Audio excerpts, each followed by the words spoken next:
Good morning વિદ્યાર્થી મિત્રો. આજે આપણે વિષય હિન્દીમાં પાઠ 5. હવે પાઠ 5 એનું શીર્ષક છે કે સવાલ બાલમન કે જવાબ ડૉક્ટર કલામ કે. શું છે? સવાલ બાલમન કે જવાબ ડૉક્ટર કલામ કે. તો આના વિશે આજે આપણે અભ્યાસ કરવાનો છે. દરેક વિદ્યાર્થી મિત્રો પોતાની પુસ્તક ખોલે, પુસ્તકમાં પાના નંબર 28 ઉપર પાઠ 5 પ્રશ્નોત્તરી शैली में प्रस्तुत यह साक्षात्कार डॉक्टर अबुल पाकिर जैनुलाब्दीन अब्दुल कलाम में से बच्चों की बातचीत पर आधारित है. यह बातचीत तब संपन्न हुई थी जब डॉक्टर कलाम राष्ट्रपति पद पर आसीन थे. वे बच्चों की जिज्ञासाओं का तुरंत उत्तर देने के लिए सदैव तत्पर रहती थी. तो मित्रों, અહીંયા જે આજે એક મહાન વ્યક્તિ એવા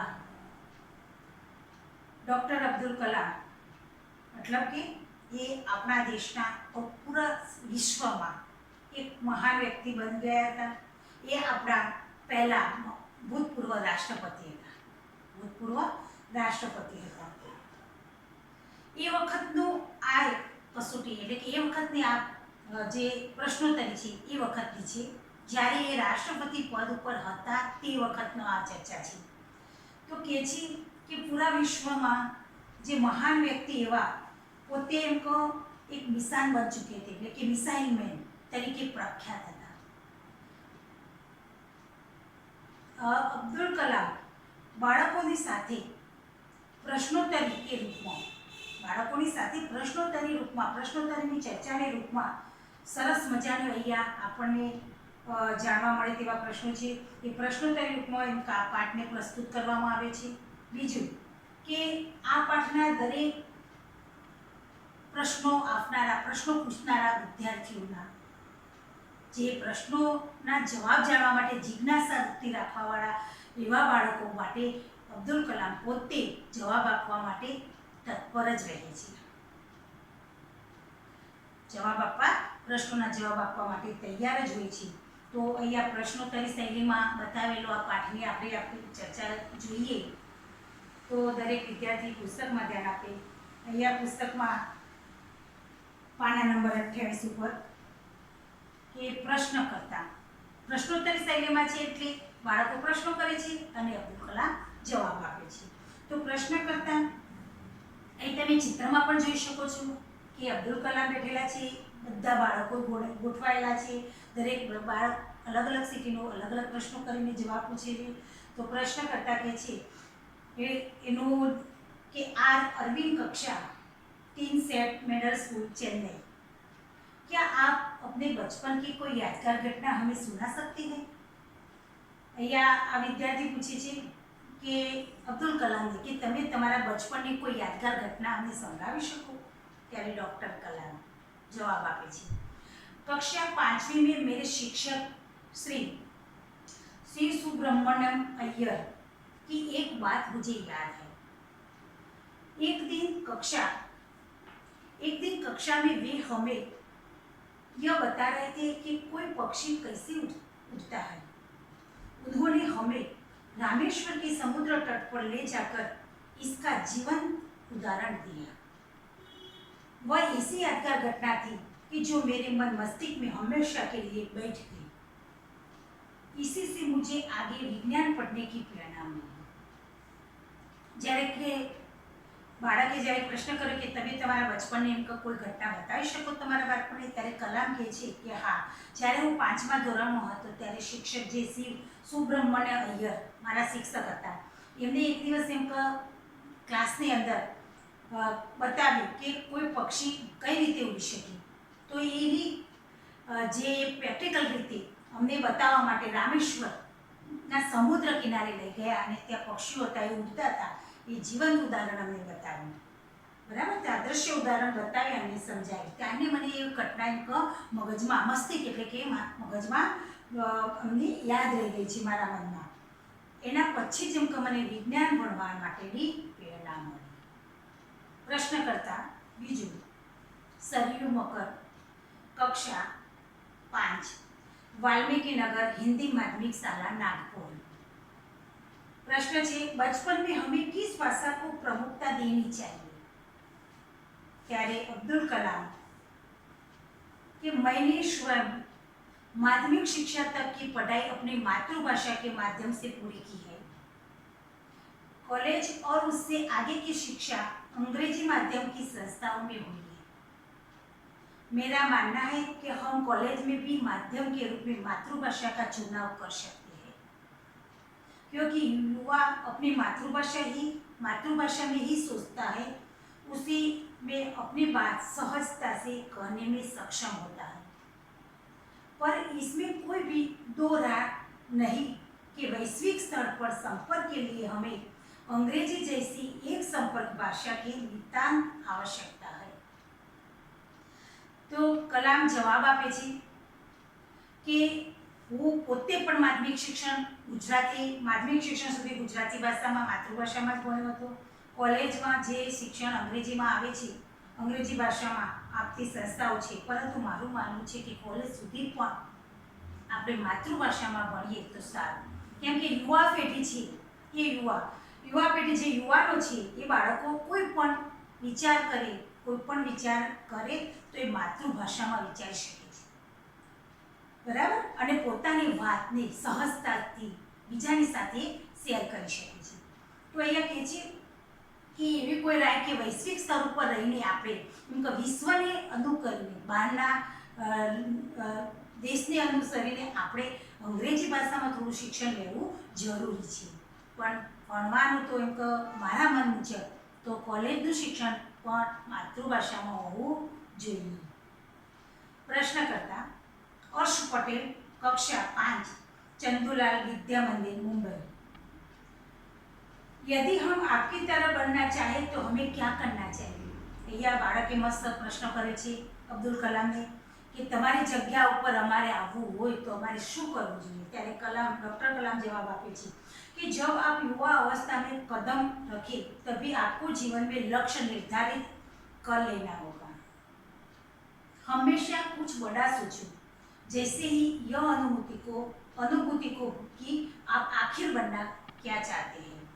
तो અહીંયા કલામ જવાબ આપે છે કે જ્યારે યુવાવસ્થામાં એમ કે જ્યારે કદમ રાખો, જ્યારે આપણે યુવાવસ્થામાં પ્રવેશીએ ત્યારે આપણા જીવનનું જે લક્ષ્ય છે એ લક્ષ્યને આપણે નક્કી કરવું જોઈએ.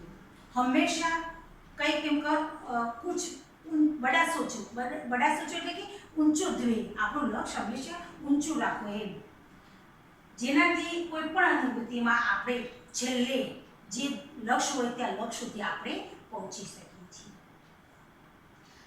तभी से उस दिशा में प्रयास और श्रम प्रारंभ कर दो. कहने का अर्थ है कि जी तोड़ मेहनत करो, जी तोड़ मेहनत करी ले कि सखत मेहनत करें. आ रूढ़िप्रयोग में આવી શકે છે આપણે. जो आप आगे की ओर बढ़ोगे, आपका सामना बाधाओं तथा कठिनाइयों से होगा. आपको अपने अंदर दृढ़ साहस पैदा करना होगा. समस्याओं को पराजित करने में महारत हासिल करनी होगी, तभी जीवन में सफल हो पाओगे. पहले यह जरूरी है कि आप निरंतर ज्ञान अर्जित करो. निरंतर ज्ञान अर्जित करવું એટલે મેળવવું. નિરંતર જ્ઞાન મેળવતા રહો. તો અહીંયા અબ્દુલ કલામે મસ્ત જવાબ આપ્યો કે જ્યારે આપણે યુવા અવસ્થામાં પ્રવેશીએ ત્યારે આપણે આપણા જીવનનું લક્ષ્ય નક્કી કરવું જોઈએ. એ લક્ષ્યના અનુસંધાને આપણે હંમેશા એ લક્ષ્યને ઊંચું લક્ષ્ય સોચો, એમ કે લક્ષ્ય આપણું ધ્યેય ઊંચું હોવું જોઈએ અને એના અનુસંધાનમાં આપણે યોગ્ય દિશામાં પરિશ્રમ કરવો, મહેનત કરવો, તો ચોક્કસ તમે તમારા ધ્યેય સુધી પહોંચી શકો છો. અહીંયા કહે છે કે જી તોડ મહેનત કરો, સખત મહેનત કરો યોગ્ય દિશામાં તમારા લક્ષ્યને અનુસંધાને, તો તમે તમારા જીવનમાં ચોક્કસ જે ધ્યેય છે એ ધ્યેય સુધી પહોંચી શકો છો. એમ કે ધ્યેયને પહોંચવા માટે જીવનની અંદર ઘણી બધી કઠિનાઈઓ આવશે, ઘણી અડચણો પડશે, પણ એ અડચણોને સોલ્વ કરતાં કરતાં, એને પાર કરતાં કરતાં દૃઢ સાહસ રાખીએ આપણે તો ચોક્કસ આપણે એ ત્યાં સુધી પહોંચી શકીએ છીએ અને નિરંતર હંમેશા જ્ઞાનને મેળવતા રહીએ છીએ. ત્યાર પછી પ્રશ્નકર્તા ચિરાગ જૈન, કક્ષા 7, બોમ્બે કેમ્બ્રિજ अंधेरी मुंबई। वह कौन सी बड़ी चुनौती है जिसका सामना हमें आज करना पड़ रहा है? ત્યારે ડૉક્ટર કલામ જવાબ આપે છે कि भारत को सन 2020 तक एक विकसित राष्ट्र के रूप में परिवर्तित करना और देश के 1 अरब से अधिक नागरिकों के चेहरों का मुस्कान देखना, यही राष्ट्र के समक्ष सबसे बड़ी चुनौती है। उनका 2020 ની અંદર વિકસિત રાષ્ટ્ર આપણો દેશ વિકસિત હોવો જોઈએ, આપણા દેશનું વિકસિત રાષ્ટ્ર તરીકે પરિવર્તન થવું જોઈએ। બીજું 1 અરબ નાગરિકોના મુખ ઉપર એના ચહેરા ઉપર એક મુસ્કાન જોવા મળે અને એ રાષ્ટ્રની સમક્ષ દેશની સમક્ષ આ બધી ચુનૌતી છે। તો કહે છે કે 2020 ની અંદર આપણો દેશ એક વિકસિત દેશ બનાવવો, દરેક નાગરિકના મુખ ઉપર આપણે ખુશી જોઈએ એમ। प्रश्नकर्ता हर्ष चांडक कक्षा 7 डॉक्टर एस राधाकृष्ण विद्यालय मलाड मुंबई। आपकी दृष्टि में साहस की परिभाषा क्या है?